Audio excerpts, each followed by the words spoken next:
क्या पूर्वी सरहद पर एक बार फिर इतिहास खुद को दोहराने जा रहा है? क्या ढाका के वॉर रूम में भारत की इस चक्रव्यूह रचना के बाद वाकई सन्नाटा पसर गया है? और सबसे बड़ा सवाल यह कि क्या छिपे हुए दुश्मनों की शह पर उछलने वाले एक छोटे से पड़ोसी को अब उसकी असली औकात दिखाने का वक्त आ गया है?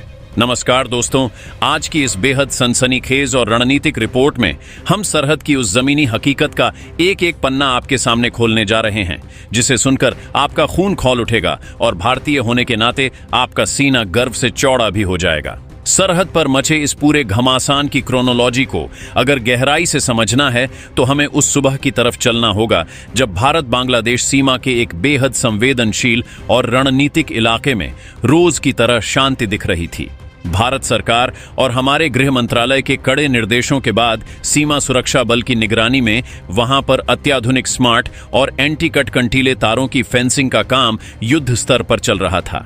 यह फेंसिंग भारत की संप्रभुता के लिए कितनी जरूरी है, इसे आप बहुत अच्छे से जानते हैं। भारत और बांग्लादेश की सरहद का एक बहुत बड़ा हिस्सा ऐसा है जहां से आए दिन अवैध घुसपैठ, मवेशियों की तस्करी और राष्ट्र विरोधी तत्वों की मूवमेंट होती रहती है।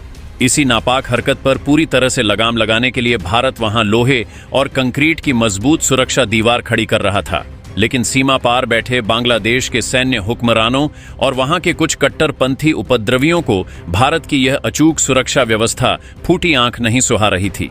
उन्हें अच्छी तरह मालूम था कि अगर भारत ने इस पूरे पैच पर मजबूत फेंसिंग का काम पूरा कर लिया तो उनके जरिए पाले जा रहे तस्करों, घुसपैठियों और देशद्रोही तत्वों का धंधा हमेशा के लिए बंद हो जाएगा।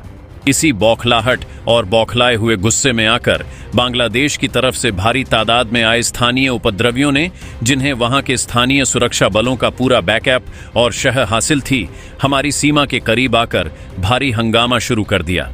देखते ही देखते उस उग्र भीड़ ने भारत की तरफ से लगाए जा रहे नए और कीमती कंटीले तारों पर हमला बोल दिया। उन्होंने न सिर्फ भारत की सरकारी संपत्ति को भारी नुकसान पहुंचाया, बल्कि हमारी सरहद के भीतर घुसने की हिमाकत करते हुए उन नए लगे तारों को उखाड़कर जमीन पर फेंक दिया। उस वक्त हमारे सीमा सुरक्षा बल के जवानों ने बेहद संयम, अनुशासन और कूटनीतिक सूझबूझ का परिचय देते हुए स्थिति को और ज्यादा बिगड़ने से रोका और फ्लैग मीटिंग के जरिए शांति बहाल करने की कोशिश की। लेकिन दोस्तों, भारत की इस शराफत, बड़प्पन और संयम को सीमा पार बैठे लोगों ने हमारी सबसे बड़ी कमजोरी समझ लिया। उस हिंसक घटना के बाद से बांग्लादेश के उन कट्टरपंथी तत्वों और वहां के फ्रंटलाइन सैन्य अफसरों की हिम्मत इतनी ज्यादा बढ़ गई कि वे अब सीधे तौर पर भड़काऊ बयानबाजी और गीदड़ भभकियों पर उतर आए हैं। अब वहां के कमांडर अपने सैनिकों और सीमांत इलाकों में रहने वाले उपद्रवियों को सरेआम यह फरमान सुना रहे हैं कि सरहद पर भारत की तरफ से जितने भी नए सुरक्षा तार लगाए जा रहे हैं, उन सारे तारों को उखाड़कर फेंक दो, और अगर भारतीय सेना या सीमा सुरक्षा बल के जवान तुम्हें रोकने आए तो उन्हें भी पकड़कर हमारे इलाके में बंधक बनाकर ले आओ। यह धमकी सिर्फ एक खोखला बयान नहीं है, बल्कि यह सीधे तौर पर संप्रभु भारत की सुरक्षा, उसकी अखंडता और हमारे जांबाज सैनिकों को एक खुला चैलेंज है। लेकिन ढाका में बैठे हुक्मरान शायद यह भूल रहे हैं कि उनकी इस नापाक हरकत ने अब दिल्ली के सब्र का बांध पूरी तरह से तोड़ दिया है। जो गलती उन्होंने तारों को उखाड़ कर की थी, उसका अंतिम और सबसे भयानक हिसाब चुकता करने का समय अब बिल्कुल नजदीक आ चुका है।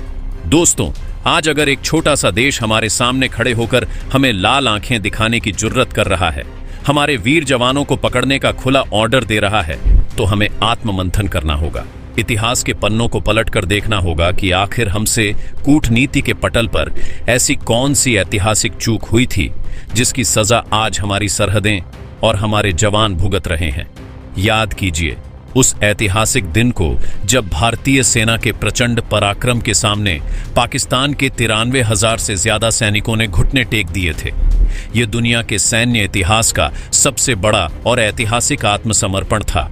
हमारे वीर सैनिकों ने अपने प्राणों की आहुति देकर पूर्वी पाकिस्तान के निर्दोष लोगों को उस खौफनाक जुल्म और नरसंहार से आजादी दिलाई थी। कायदे से देखा जाए तो जिस जमीन को हमारे वीर सैनिकों ने अपने खून से सींचकर आजाद कराया था, उस वक्त की तत्कालीन सरकार को एक बहुत बड़ा और कड़ा ऐतिहासिक फैसला लेना चाहिए था। अगर उस ऐतिहासिक जीत के तुरंत बाद उस भूभाग को एक नया देश बांग्लादेश न बनाकर सीधे पूर्वी बंगाल के नाम से अखंड भारत का ही एक नया राज्य घोषित कर दिया गया होता, तो आज हिंदुस्तान का नक्शा कुछ और ही होता।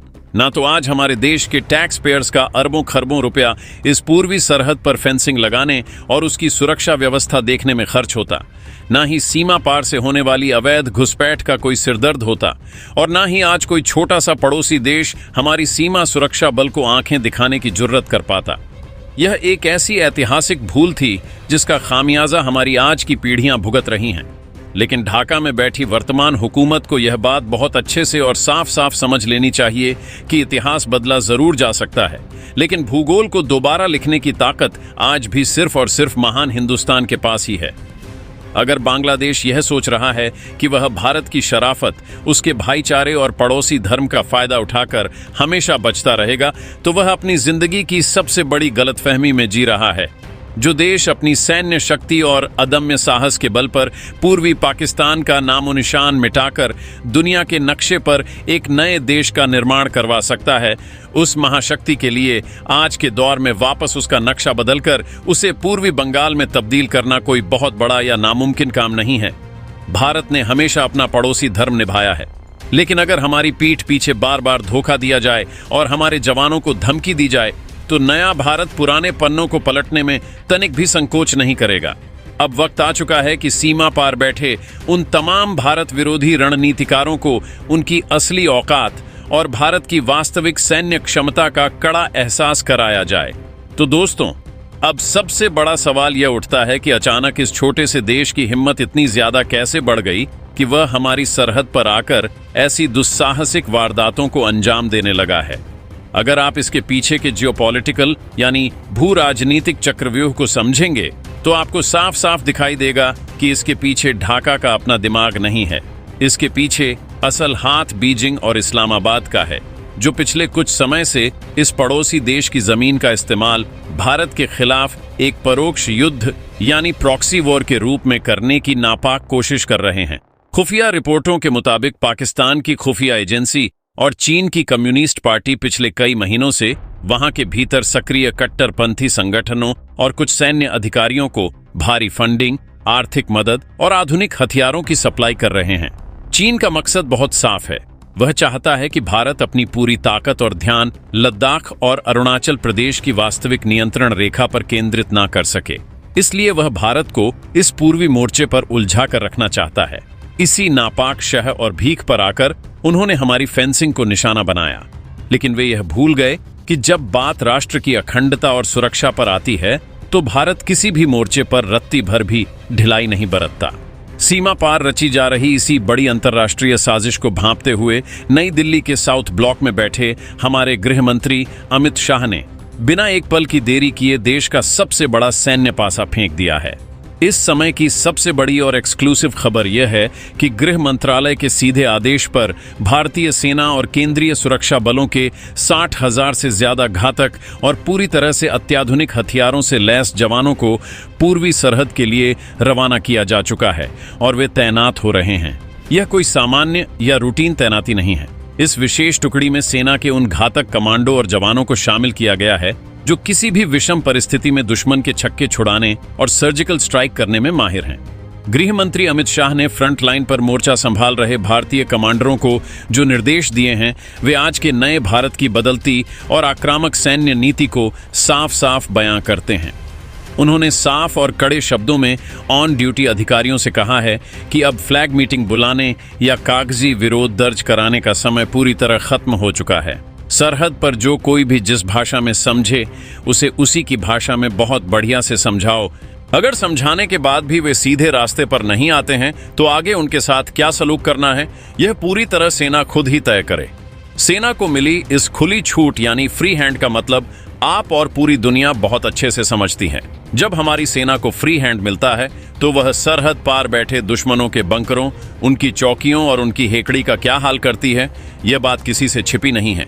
रक्षा मंत्रालय के सूत्रों के मुताबिक अगले कुछ ही घंटों के भीतर हमारी सेना की यह विशाल और आधुनिक टुकड़ी भारत बांग्लादेश अंतर्राष्ट्रीय सीमा के अलग अलग अति संवेदनशील और रणनीतिक मोर्चों पर पूरी तरह से अपना मोर्चा संभाल लेगी। इसके बाद अगर सीमा पार से 1 इंच भी सुरक्षा घेरे को हिलाने की कोशिश की गई तो उसका ऐसा भयानक अंजाम होगा जिसकी कल्पना भी वहां की हुकूमत ने नहीं की होगी। तो दोस्तों, उस फेंसिंग वाली घटना से लेकर आज सीमा पर मचे इस पूरे घमासान तक की पूरी कहानी बिल्कुल साफ हो चुकी है।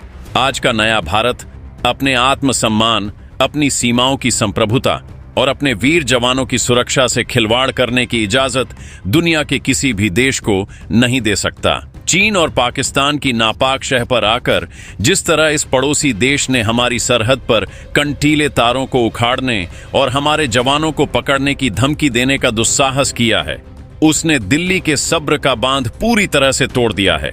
अतीत की भूलों ने हमें जो भी जख्म दिए हों, लेकिन आज का भारत अपनी राष्ट्रीय सुरक्षा नीतियों को लेकर पूरी तरह से स्पष्ट और अडिग है।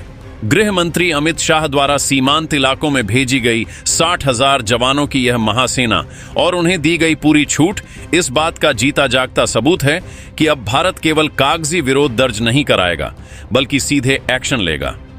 अगले कुछ घंटों में जब हमारी सेना सरहद के कोने कोने पर अपना मोर्चा पूरी तरह संभाल लेगी, तब सीमा पार बैठे हर एक उपद्रवी, घुसपैठिए और रणनीतिकार को यह बात बहुत अच्छे से समझ में आ जाएगी कि हिंदुस्तान से टकराने का अंजाम क्या होता है। जो देश निर्माण करना जानता है, वह सरहद पर अपनी संप्रभुता की रक्षा के लिए संहार करना भी बहुत अच्छे से जानता है। तो दोस्तों, सीमा पार से मिली इस गीदड़ भभकी के खिलाफ गृह मंत्री अमित शाह और भारतीय सेना के इस 60,000 जवानों वाले महाचक्रव्यूह और कड़े पलटवार पर आपकी क्या राय है? क्या आपको भी लगता है कि अब समय आ गया है कि हमारी सेना सरहद पर दुश्मनों को उनकी असली औकात याद दिलाए? अपनी राय नीचे कमेंट बॉक्स में पूरे जोश और देशभक्ति के साथ जरूर साझा करें। अगर आपको हमारी सेना के इस अदम्य साहस और देश की अखंडता से जुड़ी हमारी यह विशेष ग्राउंड रिपोर्ट पसंद आई हो तो फ्रंट लाइन पर तैनात हमारे जांबाज सपूतों के सम्मान में इस वीडियो को एक लाइक और शेयर जरूर कर दीजिएगा। देश की सुरक्षा, डिफेंस और अंतर्राष्ट्रीय कूटनीति से जुड़ी ऐसी ही और भी धमाकेदार, कड़क और पूरी तरह से प्रामाणिक अपडेट्स सबसे पहले देखने के लिए हमारे चैनल को अभी सब्सक्राइब करके बेल आइकन दबाना बिल्कुल मत भूलिएगा। अपना और अपने परिवार का पूरा ख्याल रखिए। मिलते हैं आपसे अगले एक और बेहद कड़क और रणनीतिक वीडियो में। तब तक के लिए पूरे जोश के साथ कमेंट बॉक्स में लिखिए और मेरे साथ बुलंद आवाज में कहिए, जय हिंद भारतीय सेना।